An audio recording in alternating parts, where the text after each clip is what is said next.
Chicken அவிச்சாச்சுங்க. அவிச்ச சிக்கனை roast பண்ணணும். பட்டர் போட்டுக்கோங்க. ஒரு பேன் எடுத்து பட்டர் போட்டுக்கோங்க. பட்டர் போட்டு சிக்கன் எடுத்து நம்ம அவிச்ச சிக்கனை ரோஸ்ட் பண்ணுறோம். அது ஒரு பக்கம் அவிச்சிக்கிட்டு இருப்போம். இப்போ கொஞ்சம் ஆயில் ஊற்றிக்குவோம். ஆயில் ஊற்றி நம்ம சோறுக்கு தேவையான ஆயில், அதோட கொஞ்சம் வீட்டு நெய்யுங்க,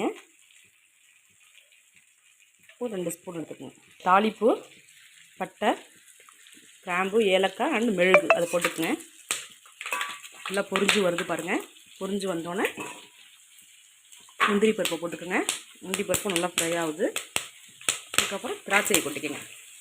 ஃப்ரை பண்ணிவிட்டு நெக்ஸ்ட்டு ஆனியன் போட்டுக்கோங்க. சிக்கன் நல்லா ட்ரை ஆகிட்டு இருக்கு. ஃப்ரை பண்ணி இதை எடுத்துக்கோங்க. அதோட பச்சை மிளகாய், ட்ரை லெமனையும் போட்டுக்கோங்க. போட்டு நல்லா வதக்கி விடுங்க. ரொம்ப வெங்காயம் வதங்கணுன்ற அவசியம் இல்லை. அடுத்தது ஃப்ளேவருக்காக இஞ்சி பூண்டு போட்டுக்கோங்க. ஏன்னா நம்ம வந்து அரபியன் மந்தி அதில் வந்து ஆட் பண்ணுறாங்களோ இல்லையோ, நம்ம ஆட் பண்ணால் கொஞ்சம் டேஸ்ட்டு வாரி நல்லாயிருக்கும். அதனால் கொஞ்சம் இஞ்சி பூண்டு பேஸ்ட்டு சேர்த்துக்கோங்க.